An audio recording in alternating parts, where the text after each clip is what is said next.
Assalamu alaikum everyone, my name's Farah Halabi and I'm a professional Muslimah life coach, and I'd like to ask you, if you are a Muslim woman who has a lot going on in their lives, they've got their family, friends, job, profession, community, lots of things that you do, lots of things going on, you're a busy bee, and you are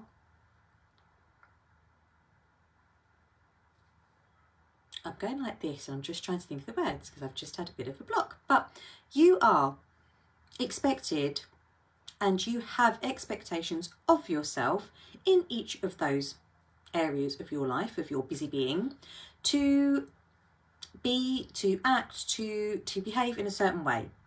You've got skills, you've got gifts, you've got characteristics, you've got the quirks, you've got the personality, you've got the connections in each of those pockets of your lives. And when you're with your colleagues or when you're in your business, you know what you're doing, you know, you're chugging along, you're getting on with things. When you're at home, you're in family mode. If you've got kids, you're in mum mode when you're there.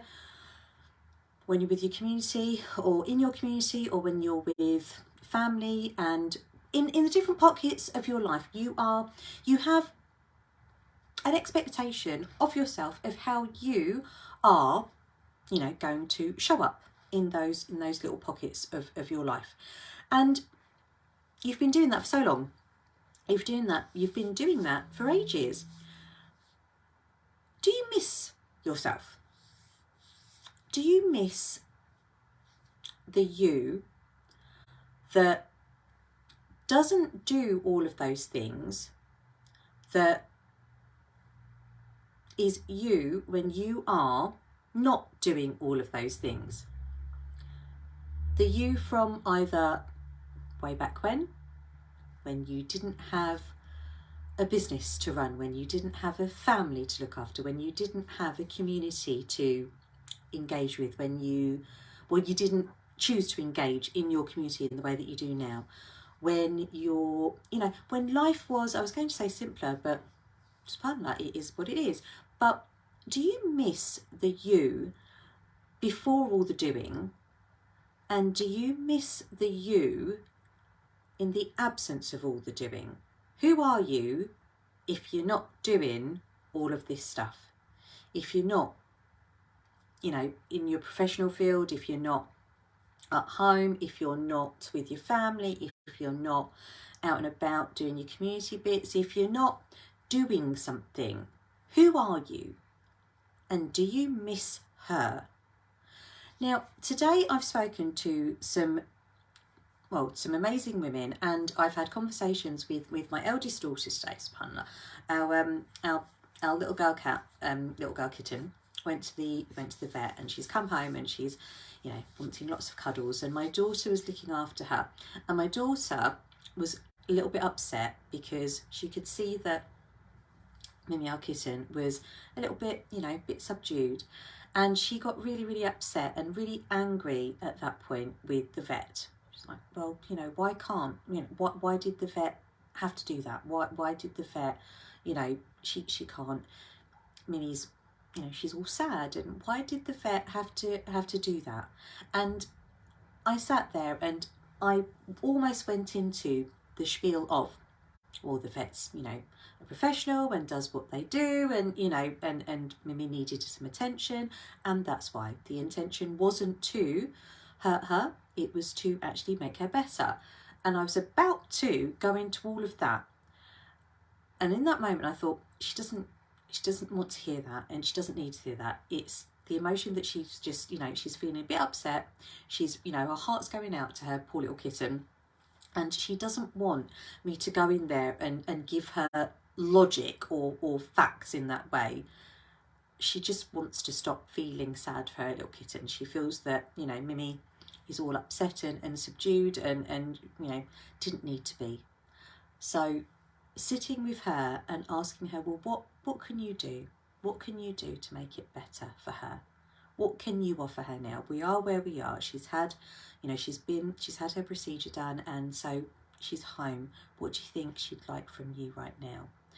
And taking it away from the upset and the sadness and at one point the anger that she felt, in how she goes forward, and just changing it to, what can we do? What have you got within your capacity?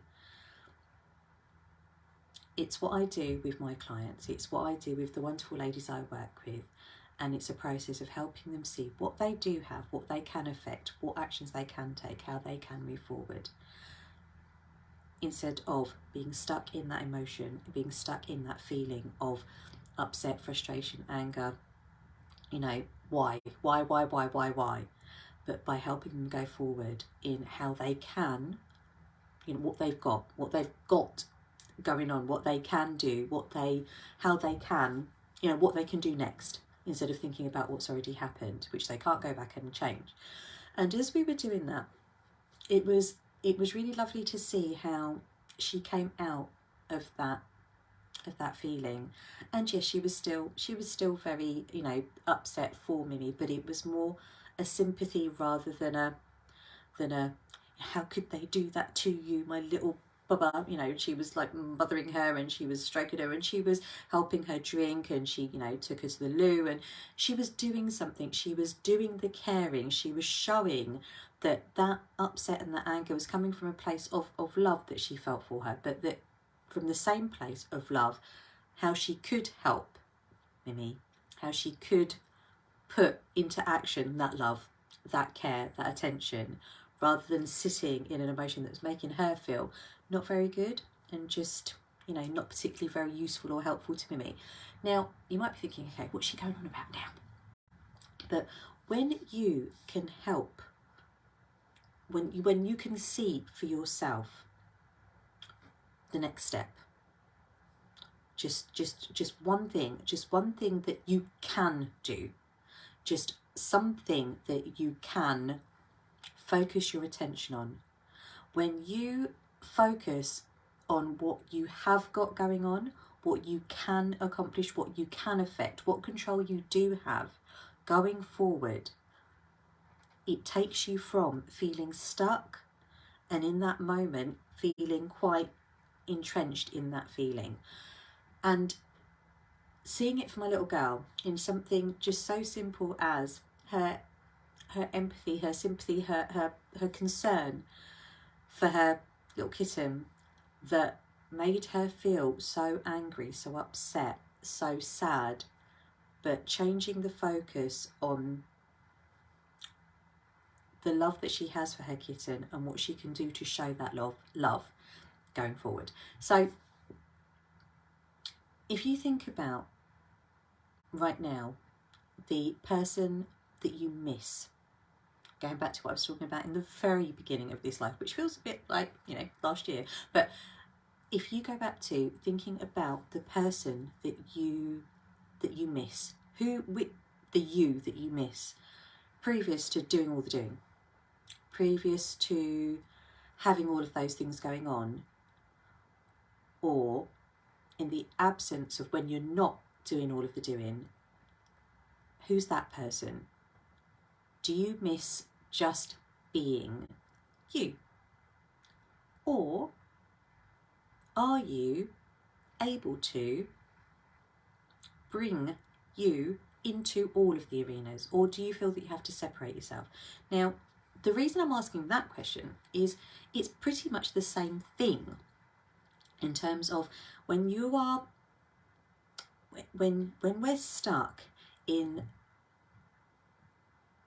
what we don't have or what we can't affect, when we're stuck in a feeling, either it be, like in my daughter's case, a bit of sadness, a bit of anger, when we're stuck in a, you know, maybe regret, maybe wishing that things were different, maybe trying to avoid actually thinking about who you used to be, because it's too painful, because you're not, it doesn't feel that you are that person anymore. So to even, you know, go there, you can't do it. So you keep yourself busy doing all the very important things that you do, all the different arenas of your life that you operate in, that you show up in.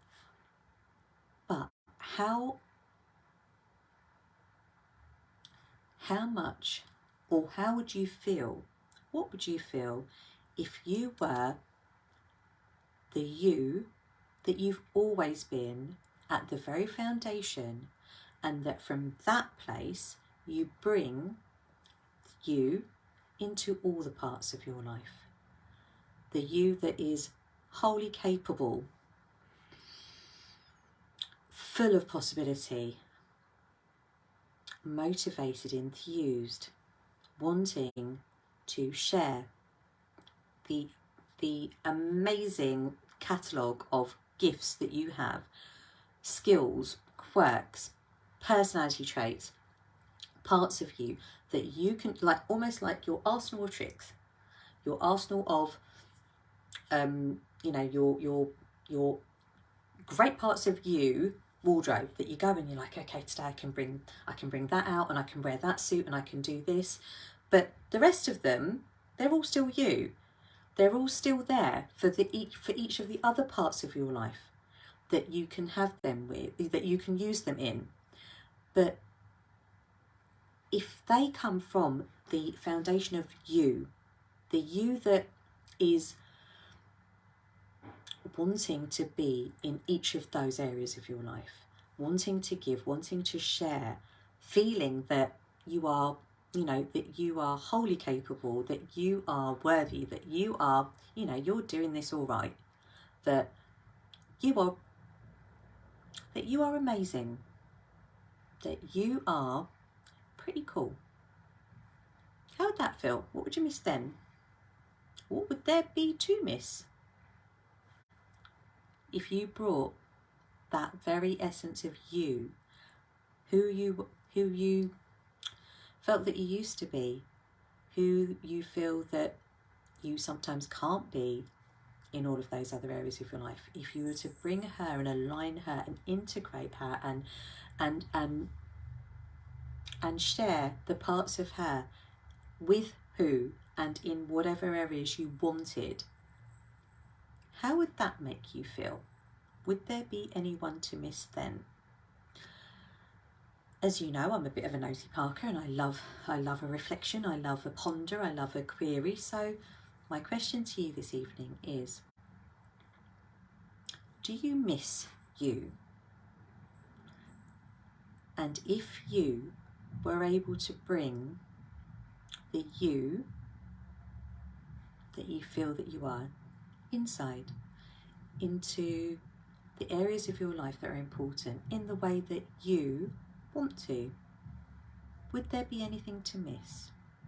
Or would you be wholly you, showing up in this world unapologetically, completely in alignment, completely knowing, just having a lovely old time in all of the areas of your life?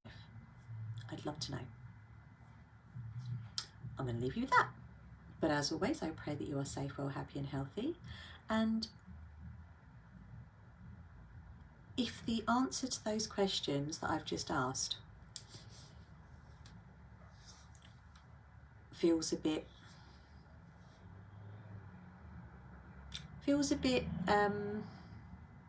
uncomfortable, or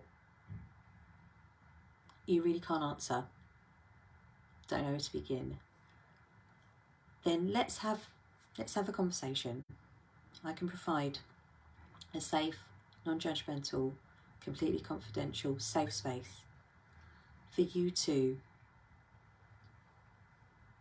talk it out, lay it out bare, and then be able to offer you a way in which you can move forward in your life in the you that you won't miss, that you are